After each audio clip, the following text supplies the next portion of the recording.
माननीय सदस्यगण, माननीय अध्यक्ष महोदय,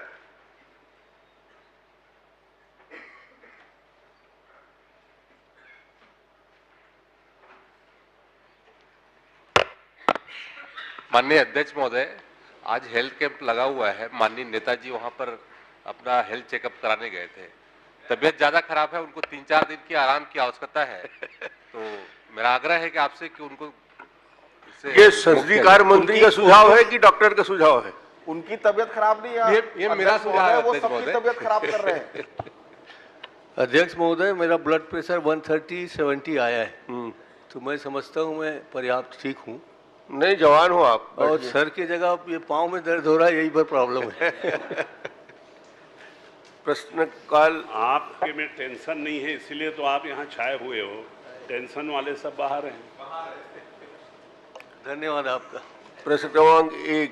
बाहर, सिर्फ बाहर नहीं है, अंदर भी टेंशन वाले। श्री विक्रम हुसैंडी जी।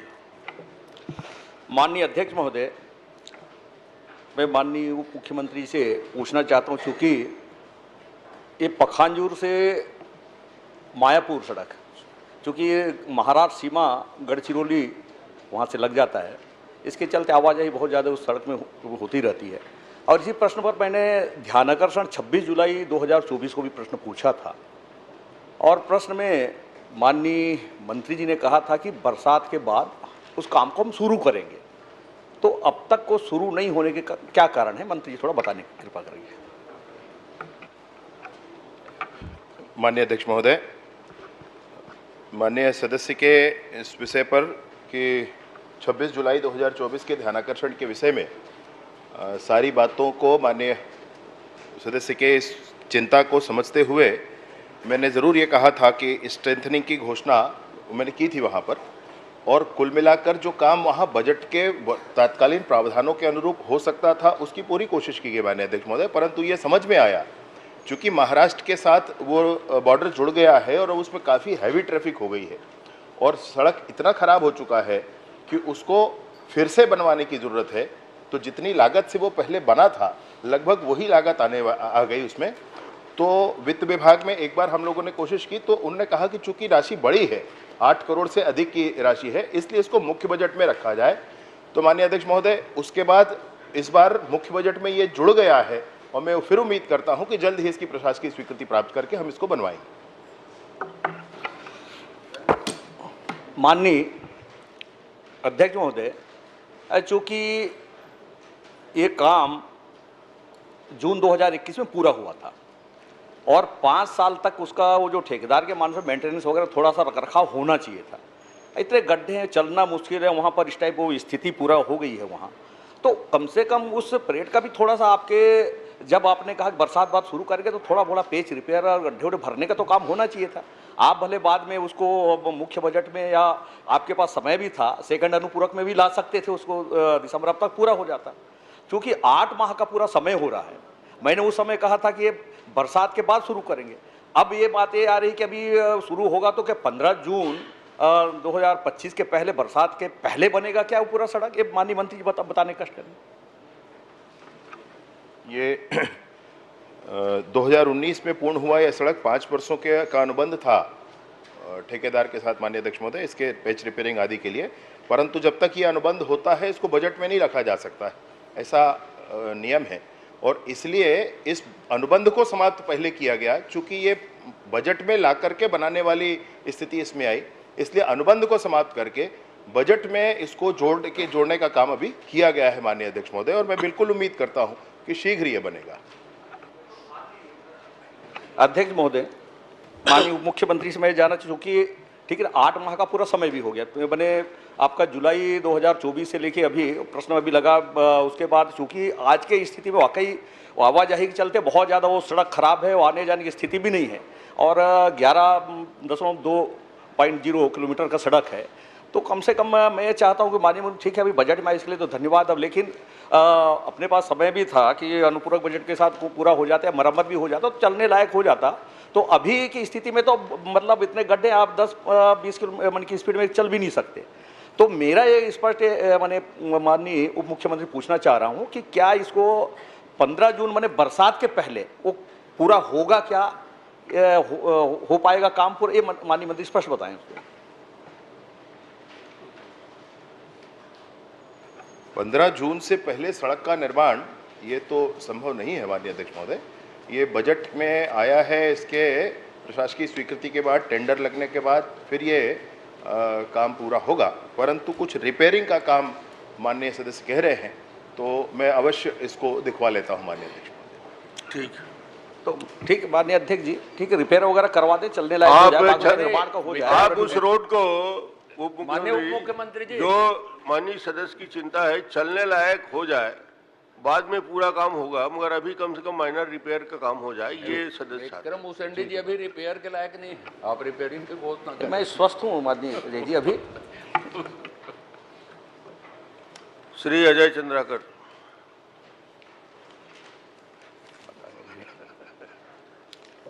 माननीय अध्यक्ष महोदय, माननीय मंत्री जी ने पूरा उत्तर संशोधित भेज दिया। अब मैं सुबह सुबह देखा इसको, बस्ता खोला तो माननीय आपने जो लिखा है कि आपने 1,73,801 रुपये की कार्य योजना भेजी और उसमें 98,286.12 लाख रुपए की कार्य योजना जो है स्वीकृत हुई और आपको राशि प्राप्त हुई है 55,776.09 लाख रुपए और आपने व्यय कर दिया है 99,897.3 लाख रुपया व्यय किया है। तो राशि आपको 55,776 प्राप्त हुई है समथिंग और आपने व्यय किया ही इतना, माने 441 लाख का अंतर है समझ लीजिए। ये राशि कम राशि कैसे व्यय किया, क्या किया, ये समझ में नहीं आ रहा है, कुछ बताइए इसको। माननीय अध्यक्ष महोदय, माननीय सदस्य ने जो कहा कि संशोधित उत्तर भेज दिया, संशोधित उत्तर में कुछ संशोधन इन आंकड़ों में नहीं हुआ है। संशोधन सिर्फ हुआ है कि पहले इनको कहा गया था कि LWE के 15 जिले हैं, अभी ये कहा गया कि LWE के 15 जिले के साथ एक और जिला है जो लिगेसी एंड थ्रस्ट डिस्ट्रिक्ट है बलरामपुर, उसको भी सिर्फ यही एक संशोधन किया गया है, अन्य कोई संशोधन किसी उत्तर में नहीं है माननीय सदस्य महोदय। माननीय अध्यक्ष महोदय, जैसे कि माननीय सदस्य की ये चिंता है कि राशि वहाँ से प्राप्त हुई 557.66 करोड़ और हम लोगों ने व्यय कर दिया है 998.97 करोड़, तो 557 करोड़ आया है और 998 करोड़ व्यय हो गया है, ये कैसे हो गया है, ये प्रश्न है मैं सोचता हूँ। तो इसका मैंने SRE जो LWE डिस्ट्रिक्ट्स के लिए दिया जाता है माननीय अध्यक्ष महोदय, ये रीइंबर्स होने वाली राशि है, ये प्राप्त होने के बाद खर्च नहीं होगी माननीय अध्यक्ष महोदय, ये रीइंबर्स होती है राशि, पहले खर्च हो जाता है राज्य के बजट से, उसके बाद एक मिनट, अभी तो आधा घंटा आपका और मेरा है, जल्दी आगे के प्रश्न वाले सब रिलैक्स हो गए माननीय अध्यक्ष महोदय, सब ये समझ गए हैं कि अभी अब अगला किसी का नंबर नहीं आने वाला है। अजय नंबर लग गया, इतने लंबे के लायक कोई प्रश्न नहीं है, आप संक्षिप्त जवाब दें। लंबा खींच देंगे। तो इसमें रिइंबर्स होकर के राशि आती माननीय अध्यक्ष महोदय, और इसमें विभिन्न मद जो हैं उन मदों में कभी कहीं 100% है, जहां पे केंद्रीय एजेंसियां काम करती हैं उसका 100% रिइंबर्समेंट है, और जो मद ऐसे हैं जो स्टेट गवर्नमेंट वाले हैं वहां 60-40 का रेशो है माननीय अध्यक्ष महोदय, तो पूरी राशि रिइंबर्स भी नहीं होती और क्लेम किया जाता है जितनी रिइंबर्स होती है इतना है। खर्च हुआ है 998 करोड़ और प्राप्त हुआ है 557 करोड़। माननीय अध्यक्ष महोदय, आपने उक्त अवधि में प्राप्त पूरी राशि, आपने संपूर्ण राशि का उपयोग कर लिया, ये आपने लिखा है इसमें संपूर्ण राशि का उपयोग कर लिया है करके उत्तर में। मैंने जो लिखा है माननीय अध्यक्ष महोदय वो ये है कि राशि तो पहले खर्च होती है राज्य के बजट से, बाद में प्राप्त होती है। तो प्राप्त राशि का उपयोग कर लिया ऐसा कहने का कोई ये नहीं है। मसला ये है कि पहले ही खर्च हो चुका है, उसका कुछ परसेंट रिएम्बर्स होता है तो उपयोग हो ही गया माननीय अध्यक्ष। चलिए, अच्छा माननीय, अब आपने 3 परिपत्र दिए हैं मुझको, तो मैं सा को पहले खोल लेता हूं। एक आध उदाहरण के तो 5 साल का तो नहीं पूछूंगा मैं।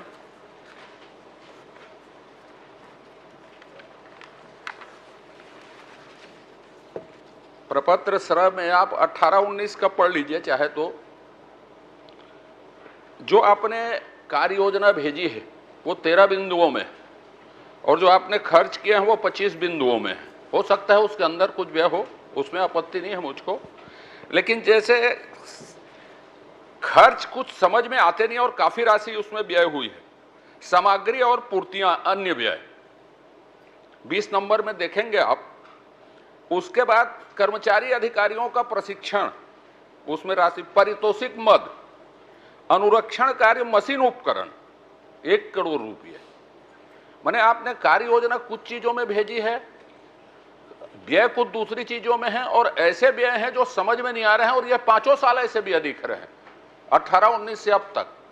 आप पढ़ लीजिए परिपत्र सा को, फिर और बम पूछ लूंगा एक एक प्रश्न, फिर बैठ जाऊंगा। तो ये जो पुलिस विभाग जो है प्रशिक्षण के लिए इसी पर निर्भर है, इसी पैसे से। और उसमें आप देखिएगा कि 175 जो भी आंकड़ा है 36, और उसके बाद राशि शेष इतना है। आप 8 नंबर देखिए, कर्मचारियों पर किराया महसूल कर, किस चीज का उतना पैसा आप किराया पटा रहे हैं, किस चीज का किराया है वो किराया महसूल कर में। आप बिजली एवं जल प्रभार और राज्य बजट के हेड को भी देख लीजिए, इसमें भी देख लीजिए, वही चीजें दिखती हैं। मैं राज्य बजट के 1-2 हेड आपको कहे तो दिखा देता हूं। आप बताइए इसमें है क्या क्या चीज व्यय किया जाता है इसको। माननीय अध्यक्ष महोदय, ये मैंने बड़ा ही संतुष्टि और प्रशंसा का विषय है कि माननीय सदस्य इतने ही गंभीरता के साथ इन विषयों पर ध्यान रख रहे हैं, और इससे ही शुचिता और समग्रता प्राप्त होती है। माननीय अध्यक्ष महोदय, माननीय सदस्य महोदय को मैं इस बात का ध्यान दिलाना चाहता हूं कि 18-19 के बजट में जो हम देख रहे हैं, और उसमें आप 5 साल का देखिए ना, उदाहरण भर दिया इसको। आप 1 साल का बता मेरे को बोलने दिया जाए माननीय अध्यक्ष महोदय। बोलिए। इसमें जो पहला आप देख रहे हैं माननीय अध्यक्ष महोदय, और उसमें जो विभिन्न आपने बातें कही कि निर्माण एवं अन्य लघु निर्माण ये क्या है, और इसमें कहा कि प्रशिक्षण क्या है, और इसमें आपने कहा कि बिजली और जल प्रभार कर क्या है। ये जितने हेड आप देख रहे हैं ये राज्य सरकार की बजट के हैं माननीय अध्यक्ष महोदय। ये सारे हेड राज्य सरकार की बजट के हैं। इन्हीं राज्य सरकार के बजटों के आधार पर राज्य सरकार के बजट से हमको राशि प्राप्त होती है, और ये बजट कहीं ना कहीं जाकर के एसआरई के 13 उन सेंट्रल गवर्नमेंट के बजट के हेड्स पर फिट होता है, और उसी के आधार पर क्लेम किया जाता है। मैं आपको ये भी बताना चाहता हूं माननीय अध्यक्ष महोदय कि माननीय सदस्य महोदय के इस प्रश्न के आधार पर पिछले जो प्रश्नाधीन समय है उस समय में जितने भी क्लेम किए गए, और केंद्र की सरकार से जितनी भी राशि जब प्राप्त हुई, उस पूरी राशि का पूरा पत्र इसमें लगा हुआ है। नहीं, कब प्राप्त हुई है आपसे मैं वही कह रहा हूं कि आप ये जो प्रश्न, ये जो हेड्स हैं ये राज्य सरकार की बजट के हैं, इसलिए ये केंद्र से पृथक हैं, आपको दिख रहे हैं। अच्छा। परंतु केंद्र में 13 उन एसआरई के 13 हेड्स में कहीं ना कहीं इनको मान्यता है, और इन मान्यताओं के आधार पर ही वहां पे रिएम्बर्स होता है। माननीय डिप्टी चीफ मिनिस्टर साहब, आपने पूरे उत्तर में कहीं पर यह नहीं लिखा है कि राज्य सरकार के हेड हैं। पहली बात तो आपने परिपत्र अवस्था में मुझको ये जानकारी दी है, जिस जानकारी पर मैं आपसे प्रश्न कर रहा हूं। आप ये कह सकते हैं कि राज्य सरकार अलग करती है और एसआरई मद से अलग होता है। आपने एसआरई में ये परिपत्र दिया है, कहीं पूरे उत्तर में राज्य सरकार नहीं लिखा। राज्य सरकार शब्द का उपयोग आपने नहीं किया, आप उत्तर में इसको बता रहे हैं, इसलिए मैंने ये बात पूछी। तो वो बजट में रिफ्लेक्ट होता है, फिर वो बजट के आधार पे देते हैं। ये जो तकनीकी प्रश्न है, मैंने तो एसआरई में जो जानकारी दी है आपने उसको पूछा है एसआरई में, और आपने इधर पूरा खर्चा बताया है, और इधर जो है शेष व्यय के बाद 3 कॉलम हैं, बजट प्रावधान, व्यय और शेष। माने आप एक तरफ बोल रहे हैं पूरा खर्चा कर दिया है, और एक तरफ इसमें शेष का कॉलम दिख रहा है, और कहीं पे भी राज्य सरकार का बजट आपने पूरे उत्तर में नहीं लिखा। माननीय अध्यक्ष महोदय, ये जो प्रावधानित बजट है, व्यय है और शेष है। प्रावधानित बजट है और व्यय, इसके अंतर की राशि को शेष में लिखा है माननीय अध्यक्ष, ऐसे ही तो लिखा जाएगा।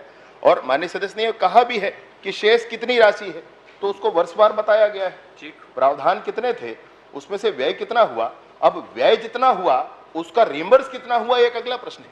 वर्तमान में प्रावधान और उसके व्यय को ही इसमें स्पष्ट किया गया है, जैसे कि आपने कहा। दूसरा, ये प्रतिपूर्ति योग्य सुरक्षा संबंधी मद 6717, ये है इसी में जो सब परिपत्र आप देख रहे हैं उसी में लिखा है, योजना क्रमांक 6717 प्रतिपूर्ति योग्य सुरक्षा संबंधी व्यय। यह जो राशि, यह जो है, ये राज्य सरकार का है। प्रतिपूर्ति के लिए इस मद को बनाया गया है माननीय अध्यक्ष महोदय। तो ये जो हेड है वो राज्य सरकार के हेड है। नहीं, आपने माननीय मंत्री जी, आप सही कह रहे होंगे, मुझे आपत्ति नहीं है उसमें। आपने कहीं पे ये पूरे प्रश्न जो है राज्य सरकार से संदर्भित नहीं है। पहली बात तो आपने उत्तर में जरूर कहा कि ये राज्य सरकार, ये केंद्र सरकार इसकी प्रतिपूर्ति करती। मैंने स के बारे में आपसे पूछा। अब मैं परिपत्र जो ब है, अ है, आपने लगाया है, जो 13 बिंदु में आपने भेजा है। चूंकि आपने नक्सल में अच्छा काम कर रहे हैं आप, 2-3 चीजें हैं जो 8वें नंबर का कॉलम आप पढ़ लीजिए। Rehabilitation of LWE cadres are surrendered in the accordance with the comprehensive surrendered and the rehabilitation policy being implemented by the state government। अब ये बाय द स्टेट गवर्नमेंट लिखे हैं और ये SRE, तो SRE से जो पैसे मिलते हैं उससे स्टेट गवर्नमेंट काम करती है। तो ये यदि आपने जितना पैसा मांगा है उससे कम मिला है पैसा, तो रिहेबिलिटेशन का काम रुक जाता है कि चलते रहता है। एक, यदि कम मिली है तो आप स्टेट बजट से इसको पूरा करते हैं क्या? एक। अब ये आखिरी प्रश्न, मतलब आखिरी अभी का, ये इंश्योरेंस में आपने पैसे जरूर मांगे हैं लेकिन इंश्योरेंस एक भी नहीं किया। किसका इंश्योरेंस करते हैं आप, क्या इंश्योरेंस करते हैं? माननीय अध्यक्ष महोदय, एक तो जैसे कि माननीय सदस्य का कहना है, उत्तर ग में बहुत स्पष्टतः लिखा है कि योजनांतर्गत राशि व्यय होने के उपरांत प्रतिपूर्ति के रूप में राशि प्राप्त होती। ठीक, ये उत्तर ग में लिखा है माननीय अध्यक्ष। मतलब राज्य व्यय हो जाने के उपरांत, अर्थात अगर सरकारी संस्था व्यय, उससे तो मैं एक बार कंफर्म पूरा कर देता हूं माननीय अध्यक्ष महोदय। अगर राशि व्यय हो रही है तो राज्य सरकार के बजट से व्यय हो रही, तो उसके बाद ये प्रतिपूर्ति के रूप में प्राप्त होती है। 8वें नंबर पर आते हैं, rehabilitation of LWE cadres who surrenders in accordance with the comprehensive surrender and rehabilitation policy being implemented by the state government. ये राशि है, इसमें आप ये देखेंगे कि 2019-20 में प्रपोज्ड वर्क प्लान है 900, मतलब 9 करोड़ का, और अप्रूव्ड भी 9 करोड़ का है। ये 9 करोड़ और दूसरी बार है 9 करोड़ का प्रपोज्ड है और 5 करोड़ का अप्रूव्ड है। रिहेबिलिटेशन पॉलिसी में सबके लिए पूरी राशि केंद्र से नहीं प्राप्त होती है माननीय अध्यक्ष महोदय। जितनी वहां से हमको प्रतिपूर्ति में प्राप्त हो जाती है, शेष राशि राज्य सरकार के द्वारा दी जाती है। चलिए, तो इसमें शेष, ये आखिरी मैंने दूसरा पूछा था ना, उसके बाद पूछूंगा। माननीय मंत्री जी, इंश्योरेंस के लिए हेड है आपके पास, 13वें नंबर पढ़ लीजिए। और उसके बाद जो मैं पहले पूछा था उसमें आपने प्रतिपूर्ति राज्य केंद्र तो मुझे बता दिया, मैं ये आज स्टेट का बजट का हेड भी रखा हूं साथ में। लेकिन आपको जो मैं पूछा था असली चीजें, कि कुछ किराया महसूल कर के बारे में पूछा, आपको ये सामग्री प्रतिपूर्ति एवं अन्य व्यय के बारे में पूछा था, अनुरक्षण एवं मशीन, तो ये सारे उसी योजना के तहत होते हैं, ये आपने बताया। अब ये इंश्योरेंस को मुझे बता दीजिए तो फिर मैं जानूं, क्योंकि इसमें कुछ भी, एक भी इंश्योरेंस आपने नहीं किया है और राशि पूरी व्यय बताई है आपने, हम पूरी राशि व्यय कर देते हैं, तो इंश्योरेंस आपने किया नहीं है तो राशि कैसे व्यय हो गई? माननीय अध्यक्ष महोदय, ये आप मुख्यमंत्री थे प्रदेश में, और उस समय जब भयावह स्थिति नक्सलवाद की थी माननीय अध्यक्ष महोदय, और बहुत बड़ी संख्या में हमारे जवान हताहत हो रहे थे, और उस समय बीमा कंपनियां तैयार नहीं थी, आपको ध्यान होगा। और उस समय फिर आपने ही निर्णय लिया था और माननीय सदस्य स्वयं भी आपके मंत्रिमंडल के सदस्य थे, उन्होंने ही निर्णय लिया था और आप लोगों ने यह कहा था कि बीमा कंपनियों को प्रीमियम देने के स्थान पर हम एक बीमा प्रतिपूर्ति या इस तरीके का कोई नाम लेकर के आपने एक मद बनाया और उस मद के माध्यम से बीमा कंपनियों को आप प्रीमियम देने के स्थान पर आप लोगों ने निर्णय किया था कि आप ये राशि सीधे सीधे जवान जो खत्म होंगे, जो शहीद हो जाएंगे, उनको दे दिया जाएगा, उनके परिवार को, और इसको क्लेम किया जाएगा एसआरई से। एसआरई से इसको आपने क्लेम किया, कुछ समय मिला, बाद में वहां पे मना कर दिया गया कि अगर बीमा प्रीमियम के रूप में दिया जाएगा तभी हम एसआरई में इसको रिम्बर्स करेंगे, अन्यथा रिम्बर्स नहीं करेंगे। ये कह के अब यह राशि वहां नहीं दी जाती है माननीय अध्यक्ष महोदय। तो ये बीमा की स्पष्ट स्थिति है। तमाम तीन द्वारकाधीश यादव जी। अध्यक्ष महोदय, माननीय अध्यक्ष महोदय, इसी में थोड़ा छोटा सा इसमें जी माननीय, मैं अध्यक्ष महोदय मंत्री जी से पूछना चाहता हूं कि आपने जो LW क्षेत्र जो बताया, जो माओवाद प्रभावित क्षेत्र 15 जिले में, क्या इसी मत से कोई केंद्रीय एजेंसी वहां कोई कार्य कर रही है या नहीं कर रही है इन जिलों में? नहीं, बहुत सारी केंद्रीय एजेंसियां काम कर रही है माननीय। सीआरपीएफ वहां काम कर रही है, आपकी सुरक्षा व्यवस्था में लगे हुए हैं। सड़क निर्माण का कार्य बीआरओ को भी अभी काम दिया गया है सड़क निर्माण के लिए माननीय। द्वारका जी। माननीय अध्यक्ष महोदय, मैं आपके माध्यम से माननीय मंत्री जी से पूछना चाहता हूं। मेरा प्रश्न था, पुलिस भर्ती में गड़बड़ी में जिलेवार कितनी शिकायत प्राप्त हुई है? आपने उत्तर में माननीय मंत्री जी ये बताया है कि बिलासपुर और राजनांदगांव जिले में शिकायत प्राप्त हुई है। मैं जानना चाहता हूं माननीय मंत्री महोदय, शिकायतकर्ता कौन कौन थे, शिकायत किस तिथि में प्राप्त हुई और शिकायत में किस बात की शिकायत की गई है?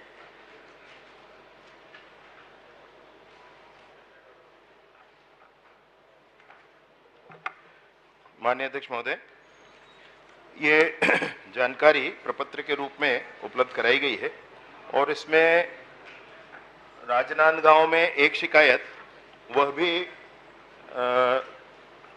मैंने पुलिस उप अधीक्षक जो है वहां पर अजाक में कार्यरत हैं, उन्होंने उस गड़बड़ी को पकड़ी और पुलिस उप अधीक्षक ने स्वयं शिकायत की, उसके आधार पर एफआईआर हुआ, जांच हुआ। यह राजनांदगांव का विषय है। दूसरा विषय है जिसमें आपने कहा कि किसने शिकायत की, तो पुलिस उप अधीक्षक तनुप्रिया ठाकुर जी हैं वहां पर, उन्होंने शिकायत की थी माननीय अध्यक्ष महोदय, और उसके आधार पर वहां पर अपराध क्रमांक 568/24 धारा 318(4), 338, 336, 340 बीएनएस के द्वारा कायम की गई। ऐसे ही बिलासपुर जिले में 2 शिकायतें प्राप्त हुई माननीय अध्यक्ष महोदय।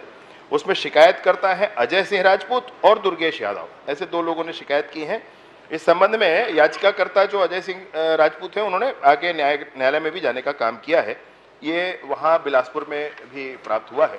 ऐसे 2 स्थानों पर प्राप्त हुआ है। बाकी पूरे प्रदेश में बड़ी शुचिता के साथ माननीय अध्यक्ष महोदय ये 5900 कांस्टेबल की भर्ती का काम चल रहा है। चलिए माननीय मंत्री जी, राजनांदगांव के में आपने कार्रवाई की है, लेकिन केवल और केवल आरक्षक लेवल के ऊपर आप कार्रवाई किए। इतनी बड़ी भर्ती प्रक्रिया में क्या आरक्षक गड़बड़ी कर सकते हैं? सक्षम अधिकारी के ऊपर आप जांच कराएंगे क्या?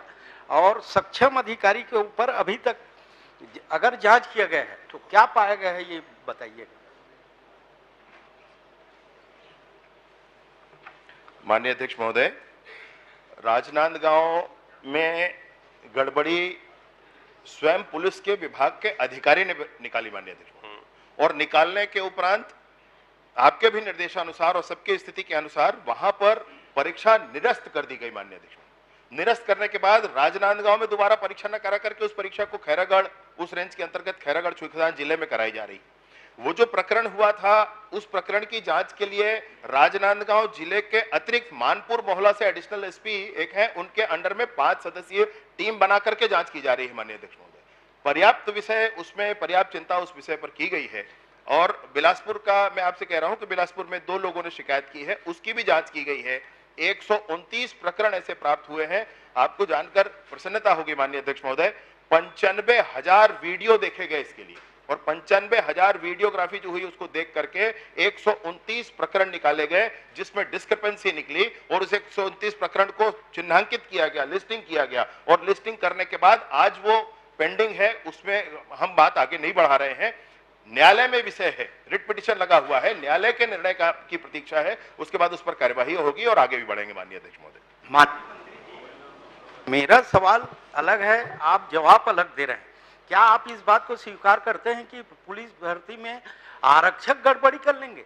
आरक्षक को कौन सी नीति में इतना वो है व्यवस्था, जिस व्यवस्था के तहत आरक्षक हेर फेर कर लेंगे? क्या आप ऐसी नीति बनाए हैं जिसमें आरक्षक पुलिस भर्ती कर रहे हैं? गड़बड़ी तो वही करेगा जो व्यवस्था में नीति को प्रभावित करने की स्थिति में रहेगा। सक्षम अधिकारी के द्वारा गड़बड़ी हुई है और मामले को दबाने के लिए छोटे कर्मचारियों को जेल भेज दिया गया और बड़े अधिकारी की जो भूमिका थी उनकी जांच नहीं हो रही है। मैं माननीय अध्यक्ष महोदय आपके माध्यम से मंत्री जी से निवेदन करना चाहता हूं, ये तो सीबीआई जांच का मामला बनता है माननीय अध्यक्ष महोदय। दूसरी बात, 2 जिले में शिकायत हुई है तो सामने आई, गड़बड़ी हुई, निरस्त भी हुई। ऐसी पूरे समूचे जिले में है। माननीय मंत्री जी, आप एक बार फिर से जांच करवाइए स्वप्रेरणा में। मैं इसलिए बोल रहा हूं कि पुलिस के जवान योग्य नहीं आएंगे तो कानून व्यवस्था रहेगा कहां से? आप मेरे को ये बता दीजिए कि आरक्षक आपके पुलिस भर्ती में उनकी भूमिका प्रभावित करने की है क्या? माननीय अध्यक्ष महोदय, बड़ी प्रसन्नता है इस विषय का कि केंद्रीय एजेंसियों पर विश्वास बढ़ रहा है। 2 दिनों से मैं देख रहा हूं माननीय अध्यक्ष महोदय, सीबीआई के प्रति विश्वास बढ़ा है, अन्य एजेंसियों के प्रति भी विश्वास होगा मन में, मैं ऐसा जरूर मानता हूं माननीय अध्यक्ष महोदय। सीबीआई की जांच फिर से माननीय सदस्य कर रहे हैं। 5 वर्षों तक सरकार जब तक रही तब तक सीबीआई बैन रहा माननीय अध्यक्ष महोदय। आपसे ये 5,000 एक मिनट, अब मेरी बात हो जाने दीजिए माननीय सदस्य महोदय, मेरी बात हो जाने दीजिए, मैं आपके उत्तर पर जरूर आऊंगा, मैं आपके उत्तर पर जरूर आऊंगा। ये वही भर्तियां हैं जो आप ना कर सके अपने पूरे कार्यकाल में, ये वही भर्तियां हैं जिनको किया जा रहा है, और ये वही भर्तियां हैं जहां एक शिकायत प्राप्त होने पर पूरी भर्ती की प्रक्रिया निरस्त की गई। ये वही भर्तियां हैं जहां पर जो प्रोएक्टिवली करने के लिए आप हमसे कह रहे हैं कि आप पहले पता करें उसको और पूरे प्रदेश में पता करें। पूरे प्रदेश में जांच कराई गई है और पूरे प्रदेश में जांच करा करके पुलिस अधीक्षकों के पूरे प्रदेश की जानकारी हमारे पास है माननीय अध्यक्ष महोदय, जिसमें स्पष्टतः यह विषय है कि उन्होंने पूरी प्रक्रिया को पुनः देखा, परखा और स्पष्ट किया कि हाँ और कोई बात नहीं है। जहां पाई गई जानकारी वहां छुपाने के 1 मिनट कोशिश नहीं की गई। राजनांदगांव की प्रक्रिया में माननीय अध्यक्ष महोदय पुलिस विभाग ने स्वयं सोमोटो इसको आगे बढ़कर किया और जो 129 प्रकरण पकड़े गए बिलासपुर में उसको छुपाया नहीं गया माननीय अध्यक्ष महोदय, उसको हाई कोर्ट में स्वयं जाकर पुटअप किए हैं कि 129 प्रकरण में गड़बड़ी पाई गई है। पुलिस विभाग ने स्वयं कहा है। मैं आपसे अंतिम बात एक बात और कहना चाहता हूं, पूरी जानकारी पूरी शुचिता के साथ पूरा परीक्षण हो रहा है। अगर आपको कुछ विशेष जानकारी है कि फला पुलिस का अधिकारी ऐसा कर रहा है, आप मुझे बता दीजिए माननीय अध्यक्ष महोदय, जरूर उस पर कार्रवाई करेंगे। और दूसरी बात आपसे एक बात और कहना चाहता हूं, दूसरी बात एक बात और, एक मिनट भैया, एक मिनट, दूसरी बात इसमें एक बात और कहना चाह रहा हूं माननीय अध्यक्ष महोदय, किस स्तर पर गड़बड़ी हुई है इसको समझने की आवश्यकता है। क्या गड़बड़ी हुई है ये समझने की आवश्यकता है। क्या वहां पर आईजी खड़े रहते हैं क्या, ये समझने की आवश्यकता है। जिस समय दौड़ हो रहा है, जिस समय गोला फेंक हो रहा है, गोला फेंक में अतिरिक्त अंक चढ़ा दिया गया, किसी का कंप्यूटर का ऑपरेटर बैठा है, वहां एक कांस्टेबल है पुलिस का और वीडियोग्राफी हो रही है, पकड़ा गया वीडियोग्राफी के माध्यम से। तो वहां पर जो लोग उपलब्ध हैं उन्हीं के माध्यम से ये किया गया और उन पर ही कार्यवाही की गई है माननीय अध्यक्ष महोदय। ठीक, क्रमांक 4 माननीय अध्यक्ष महोदय, मोर क्षेत्र के मामला एक से संबंधित है। बोलिए आप। एक निवेदन करूंगा अध्यक्ष, 1 मिनट उनका प्रश्न आ जाए, आप हो गया आपको बहुत, आप बताइए। ये जो पुलिस भर्ती प्रक्रिया रही से यही में मोर क्षेत्र के एक आरक्षक आत्महत्या करे ग्राम सुखापाली के, और ओला आज तक के न्याय नहीं मिले है, और वो अपन हाथ में लिखे रही से कि अधिकारी मन ये काम ला करे हैं और छोटे छोटे आरक्षक मन के ऊपर में कार्रवाई होते। मैं पूछना चाहा था माननीय मंत्री महोदय से, का वो अधिकारी मन के ऊपर में कार्रवाई हो ही या नहीं हो ही? माननीय अध्यक्ष महोदय, बहन जी जन बात ल पूछिन है, मतलब उनकर प्रश्न बहुत अच्छा रहते भाई, आओ बोलते हैं बड़ा अच्छा लगते। मैं निसंदेह बात ल कहना चाहता हूँ, वो जो आरक्षक के विषय है बिल्कुल ध्यान में है। वो भले आपके क्षेत्र के रहिया हो, परंतु पदस्थ राजनांदगांव में रही से राजनांदगांव में वैष्णव विषय प्रकरण समझ में आए हैं, पकड़ में आए हैं। और वो समय नांदगांव जब पकड़ में आई से तो आईजी महोदय वहाँ के राजगांव के अधिकारी छोड़ के, मैं आप लोग पहले बताएं, मानपुर मोहल्ला के एडिशनल एसपी स्तर के अधिकारी ला रख के 5 सदस्यीय टीम बना के ओकर जांच करत है। काफी जांच आगू बढ़े, 16 आदमी जेल के अंदर है। अब आप काला अंदर करना चाहते हो भाई, अब ओकर कोई अतार्किक आधार होना चाहिए करे के, तो जेन ओमा दोषी हो है तेन ह भीतरी जाए दीदी, चिंता झन कर बेते। ठीक है, सेन क्रमांक 4। माननीय अध्यक्ष महोदय, मैं माननीय स्वास्थ्य मंत्री जी से जानना चाहता हूं, मेरे विधानसभा क्षेत्र में 2.5 लाख के लगभग मतदाता है और 3.5 लाख के लगभग जनसंख्या है और पूरे दोनों विधानसभा मिला के 6 लाख से ज़्यादा मतदाता हैं। लेकिन उस जगह पे जवाहर नगर औद्योगिक क्षेत्र के आसपास एक भी 100 बिस्तर अस्पताल दोनों विधानसभा मिलाकर नहीं है।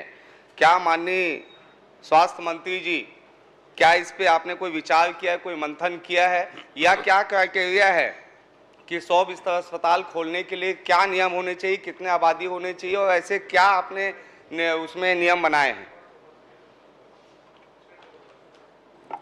माननीय अध्यक्ष महोदय, माननीय सदस्य ने 100 बिस्तर हॉस्पिटल जवाहर नगर और औद्योगिक क्षेत्र में खोलने हेतु बातचीत की है।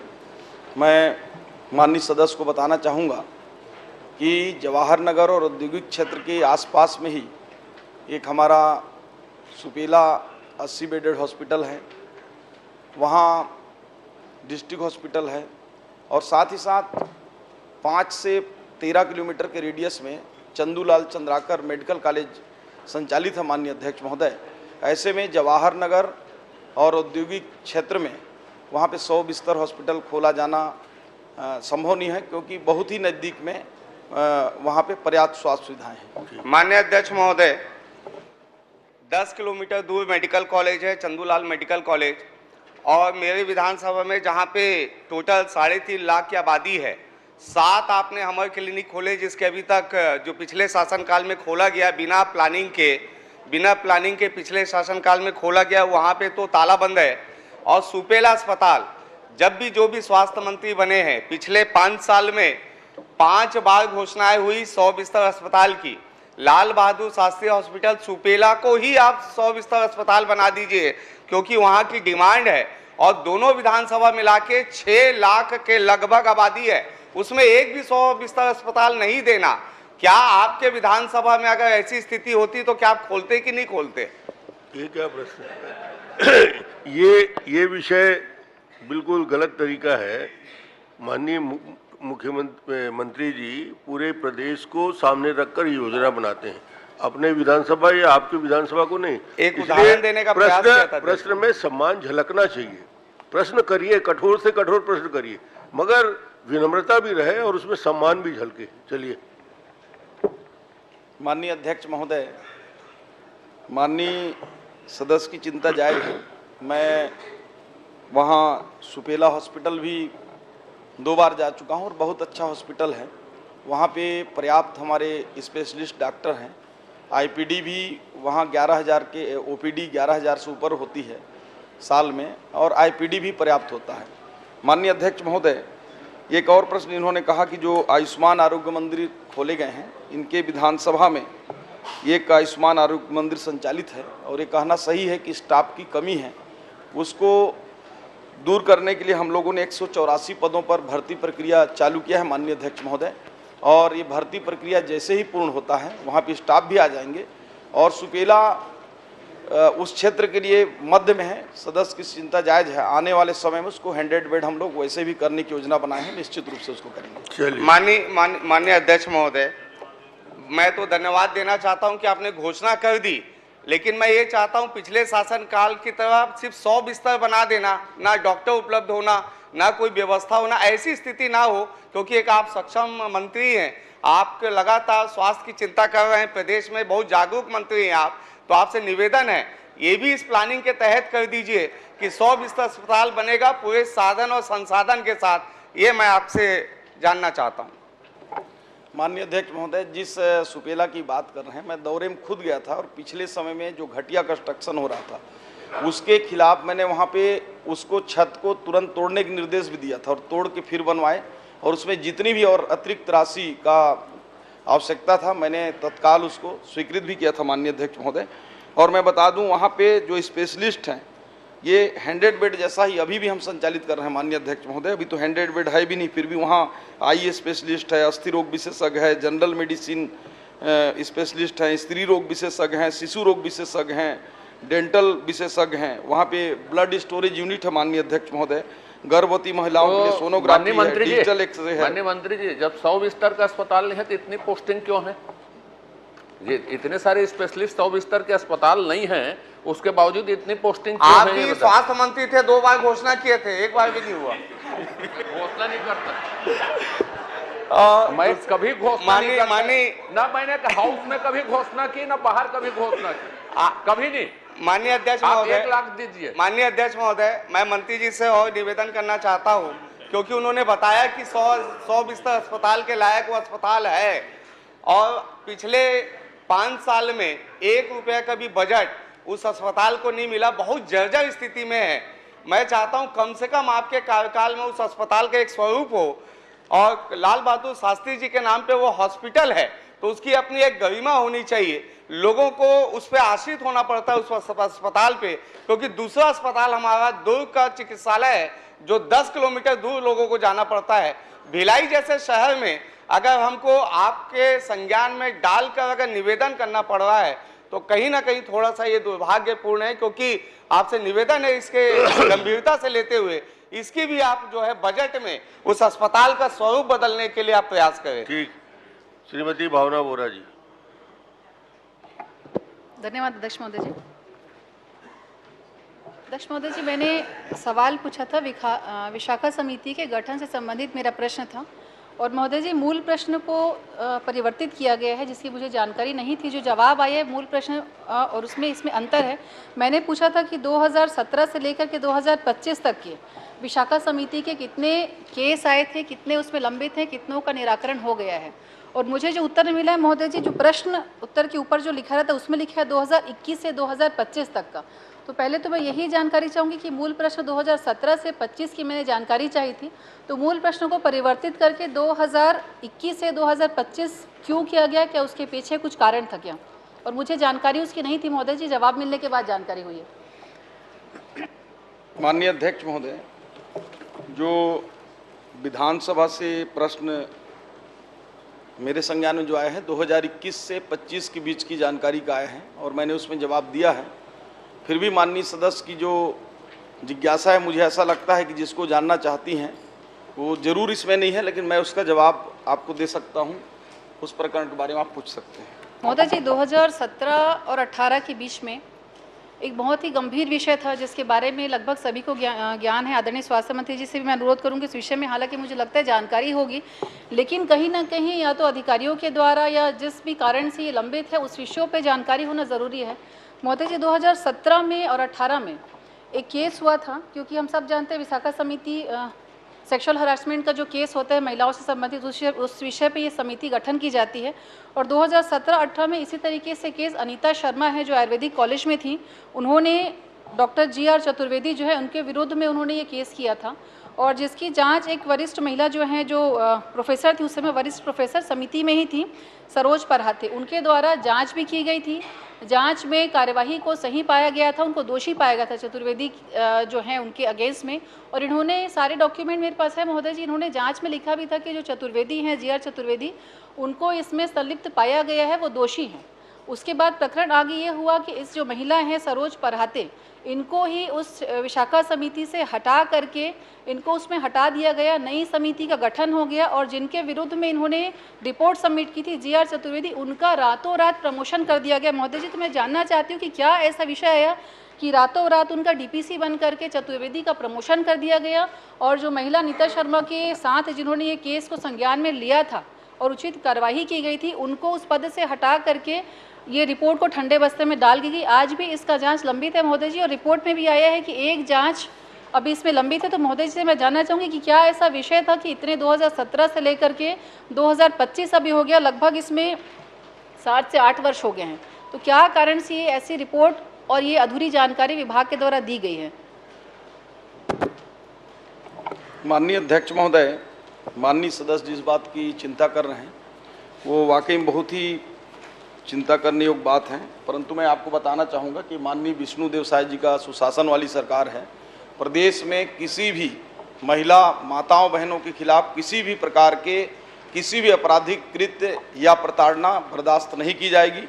और ये मामला 2018 का है माननीय अध्यक्ष महोदय, जिसमें सरोज परहाते एक प्रोफेसर थी, उनके ऊपर उल्टा विशाखा समिति से ये आरोप लगाया गया कि वो वहाँ पढ़ने वाली बच्चियों के साथ जो है उनके साथ यौन उत्पीड़न वगैरह का उनके मामले का आरोप लगाया गया माननीय अध्यक्ष महोदय, और कई अखबारों में और कई जगह मतलब बहुत। माननीय अध्यक्ष महोदय,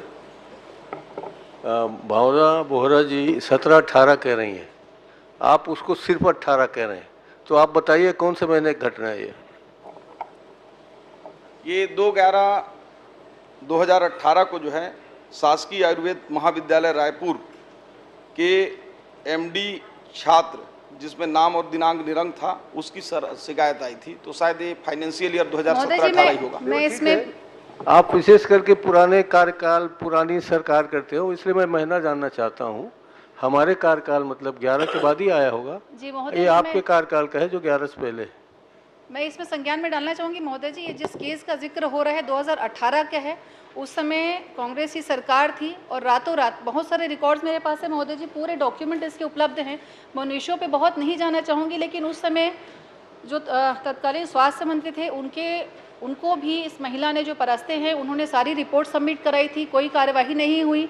संबंधित वहाँ विभाग को इसकी रिपोर्ट सबमिट करी गई, कोई कार्यवाही नहीं हुई। अभी क्या चाहते हैं? मैं चाहती महोदय जी कि आप एक प्रश्न करिए कि क्या चाहते हैं आप? मेरा प्रश्न ये है महोदय जी कि क्या इसकी वापस से जांच होगी, और अगर इनको संदिग्ध पाया गया है चतुर्वेदी का संबंधित जो भी व्यक्ति हैं, तो क्या उन पे उचित कार्यवाही होगी, ताकि उस महिला को जो 8 साल से जिनका न्याय लंबित है विशाखा समिति में वापस से लोगों को भरोसा हो सके। क्या आप उसकी घोषणा करेंगे क्या? माननीय अध्यक्ष महोदय, पहले वो माननीय नेताजी बात कर रहे थे।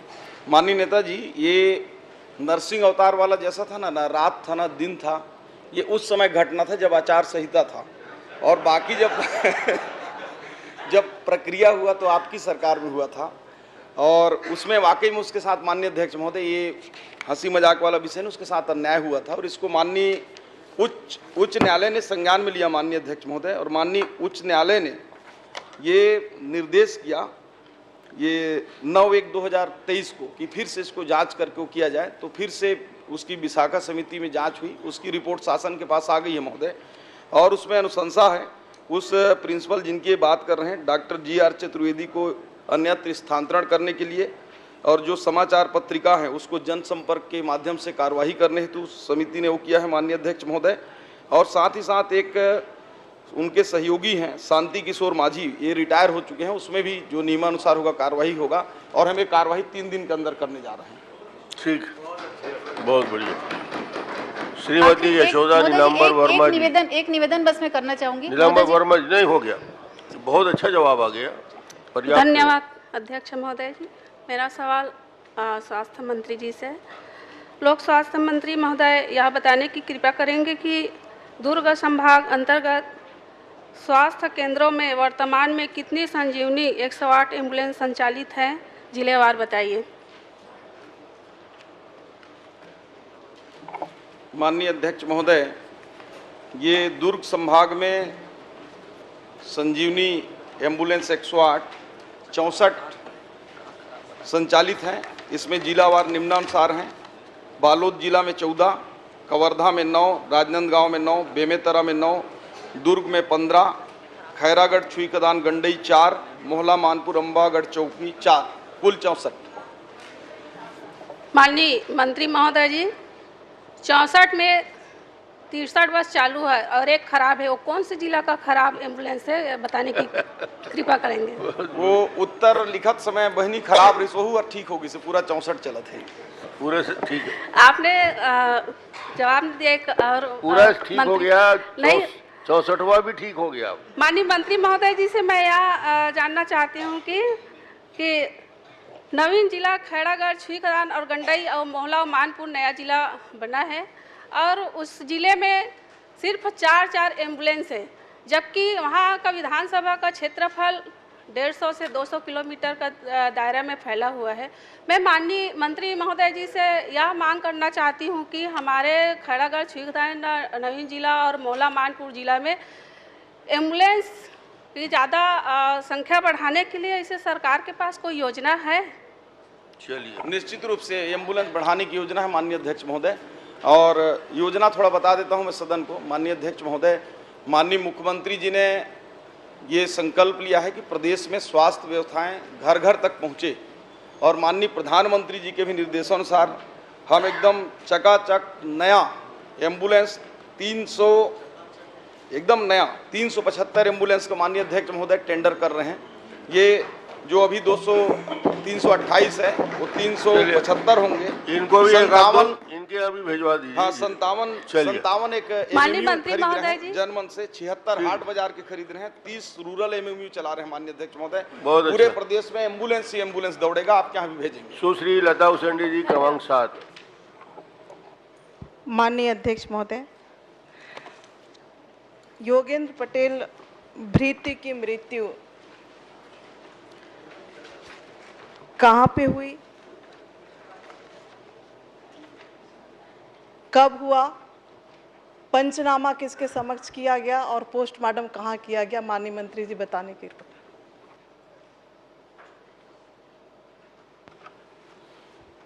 माननीय अध्यक्ष महोदय, योगेंद्र पटेल भृत्य के संदर्भ में माननीय सदस्य महोदया जो पूछ रही हैं, उनकी मृत्यु 5 अक्टूबर 2024 को हुई।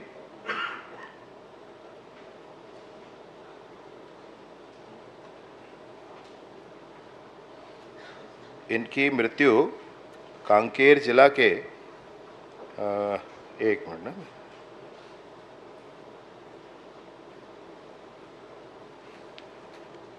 अरौद गांव में हुई। इनका पोस्टमार्टम नारायणपुर में 6 अक्टूबर को हुआ और अंतिम संस्कार भी 6 अक्टूबर 2024 को नारायणपुर में हुआ। माननीय अध्यक्ष महोदय, भृत्य योगेंद्र पटेल चरौद ग्राम में शाम को 6 बजे की मृत्यु बताया गया है और सहायक आयुक्त महोदय के निवास पे उनकी मृत्यु हुई। मृत्यु 6 बजे हुई। लोकल किसी डॉक्टर को बुलाकर जिस तरह का बयान आया था, मृत पाया गया और मृतक को सीधे धमतरी के एक प्राइवेट एम्बुलेंस बुलाकर उसे महिमा गवाड़ी, जहां उसका गृह निवास है, वहां के लिए भेज दिया गया। रास्ते में बेनूर में उसके परिजन उस वाहन को उनके द्वारा रोका गया और उनके द्वारा मांग किया गया कि इसका पोस्टमार्टम कराया जाए, क्योंकि हमें इसके मौत का कारण पता नहीं है। और फ़ोन पे जो ड्राइवर था लेकर जा रहा था, ड्राइवर ने सहायक आयुक्त से बात करवाया तो सहायक आयुक्त ने सीधे ये कहा कि उसे सीधे आप गांव ले जाएं महिमा गवाड़ी और उसे अंतिम संस्कार करें, बाकी बाद में देखा जाएगा। तो मैं ये माननीय गृह मंत्री जी से जानना चाहती हूँ कि अगर किसकी मृत्यु होती है तो पंचनामा कहाँ होना चाहिए, पोस्टमार्टम कहाँ होना चाहिए, ये माननीय गृह मंत्री जी बताने की कृपया। जी माननीय अध्यक्ष महोदय, अगर किसी की असहज मृत्यु हो जाती है तो पंचनामा वही मृत्यु के स्थान पर और पोस्टमार्टम निकटस्थ जो स्थान है जहां पोस्टमार्टम संभव है वहां होना चाहिए।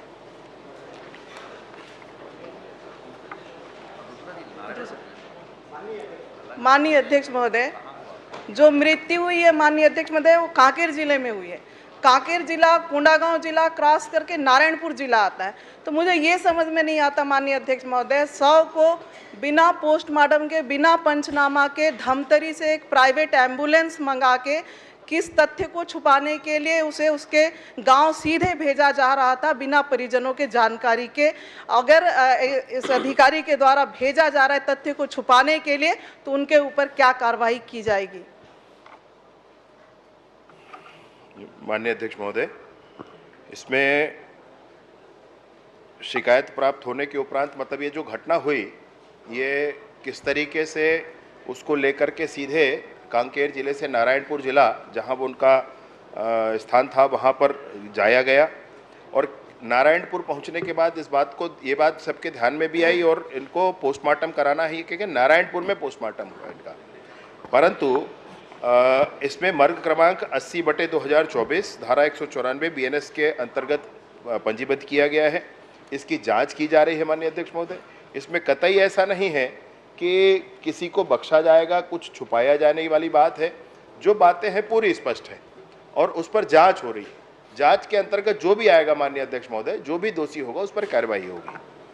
माननीय अध्यक्ष महोदय, 4 महीने हो गए, मृतक के परिवार को सिर्फ 50,000 रुपए की राशि मिली। एक छोटी बच्ची है 2 साल की और एक वृद्ध माँ है।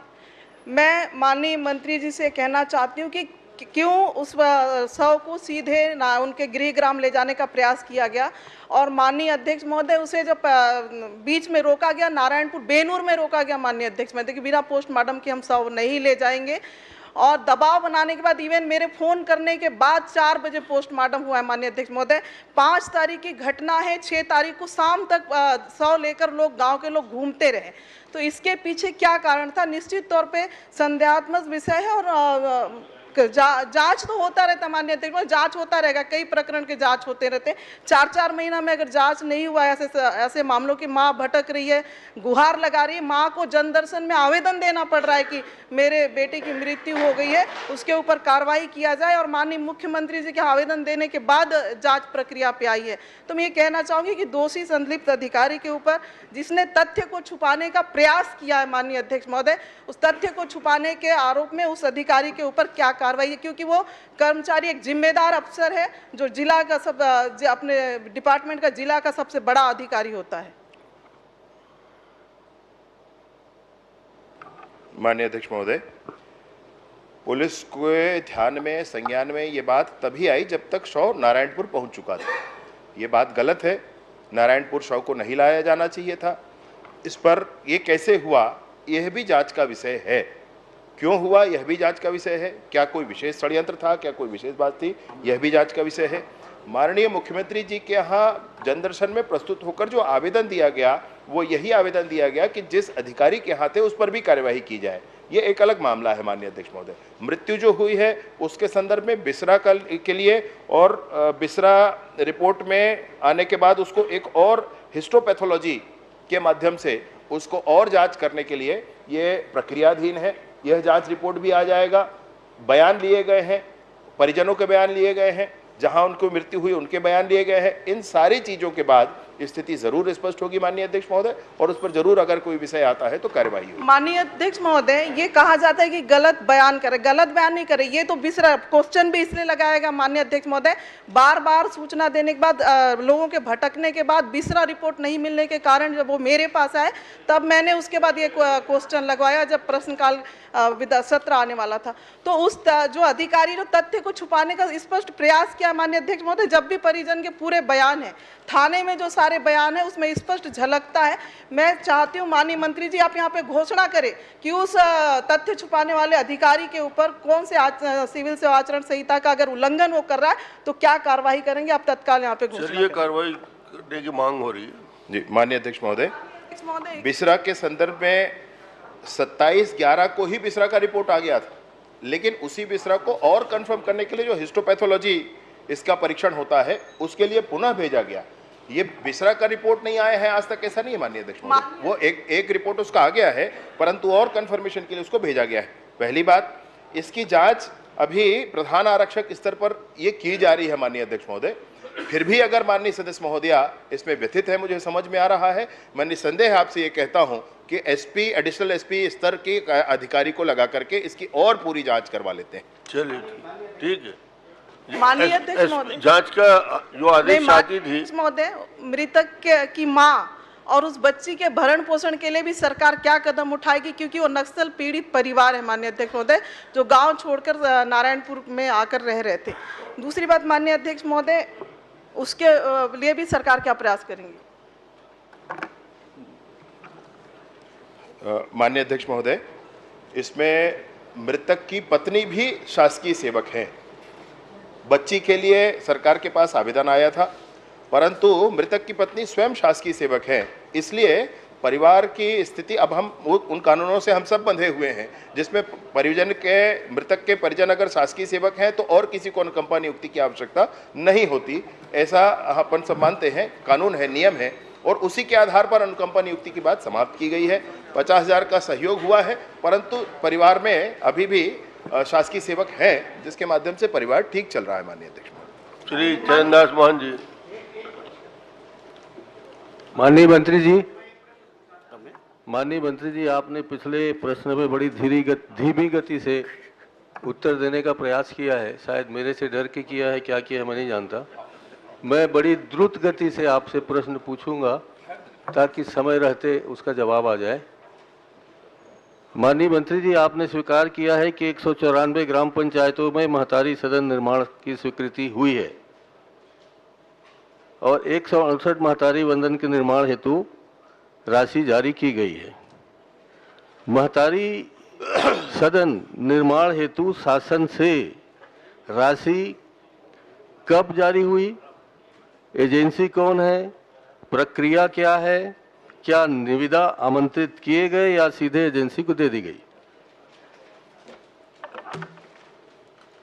माननीय अध्यक्ष महोदय, पिछले प्रश्न को मैंने धीरे किया, ये आरोप माननीय नेता प्रतिपक्ष जी का बड़ा गलत है और इनका एक प्रश्न भी गलत है। माननीय, मैं अपनी सीमाओं का उल्लंघन भले ही कर रहा हूं, परंतु मैं ज्योत्सना भाभी जी को फोन लगाकर बताऊंगा कि इस तरह का काम ये करते हैं, ऐसा प्रश्न ये लगाते हैं और कहते हैं कि महिलाओं के लिए ये महतारी सदन क्यों बनाया जा रहा है।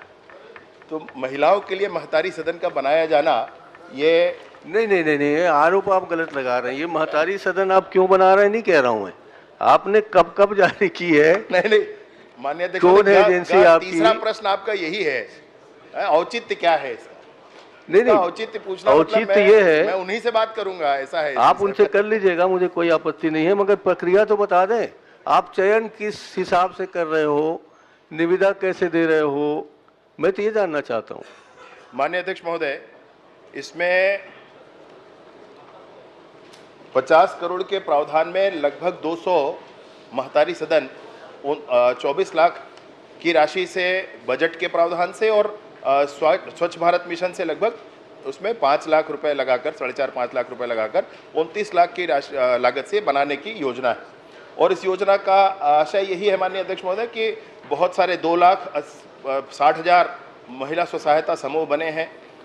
गाँव में महिलाओं के स्व सहायता समूहों के विभिन्न क्रियाकलापों के लिए स्थान उनको उपलब्ध नहीं हो पाता है, ऐसे सभी जनप्रतिनिधियों के बीच में ये विषय आता रहा है और इसलिए इसको प्रारंभ किया गया है। इसमें कोशिश पहले ये कर रहे हैं कि CLF जो हेडक्वार्टर्स हैं वहाँ पर पहले ये बन जाए, और विशेष कोई बड़ा गांव है और बड़ी मांग है तो वहाँ पर भी इसमें आगे बढ़ जाते हैं। माननीय अध्यक्ष महोदय, अभी तक लगभग 200 आवास जो है इसकी स्वीकृति और इसकी अनुशंसा की जा चुकी है और इसमें जो प्रशासकीय स्वीकृति है वह भी 170-80 आवासों की हो चुकी है। माननीय अध्यक्ष महोदय, मैं मंत्री जी से जानना चाहता हूं, क्योंकि वो गृह मंत्री भी हैं और पंचायती करना उचित नहीं है गृह मंत्री जी को, तो मुझे आप साफ बता दीजिए गृह मंत्री की भाषा में कि क्या इसका चयन सैटेलाइट के माध्यम से हुआ है? सैटेलाइट के माध्यम से हुआ है? आपने कोई स्पेशल विंग बनाया है या राजनीतिक दृष्टिकोण रखा है? अभी आपने कहा कि सभी विधायकों को ये सुविधा वहाँ की महतारी को, वहाँ की बहनों को देने के लिए बनाया है। शक्ति में एक भी नहीं बना है।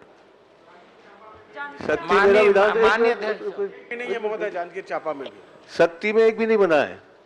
अध्यक्ष महोदय, मेरा ये आरोप है 194 इनने टोटल स्वीकृत किया है अभी तक, उसमें से सिर्फ 5 कांग्रेस विधायकों के क्षेत्र में है, 194 में 5 और 4 वो गोड़वाना वाले क्षेत्र में, पता नहीं कैसे पहुंच गया। बाकी के 185 जो हैं सिर्फ चुन करके भाजपा के विधायकों को दिया गया है। तो ये कोई प्रक्रिया है क्या? जबकि आपको तो समान दृष्टि से काम करना चाहिए।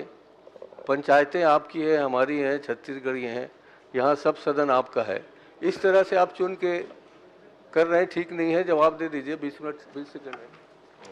माननीय अध्यक्ष महोदय, लैलुंगा में स्वीकृत हुआ है, धर्मजयगढ़ में स्वीकृत हुआ है, रामपुर में स्वीकृत हुआ है, कटघोरा में स्वीकृत हुआ है,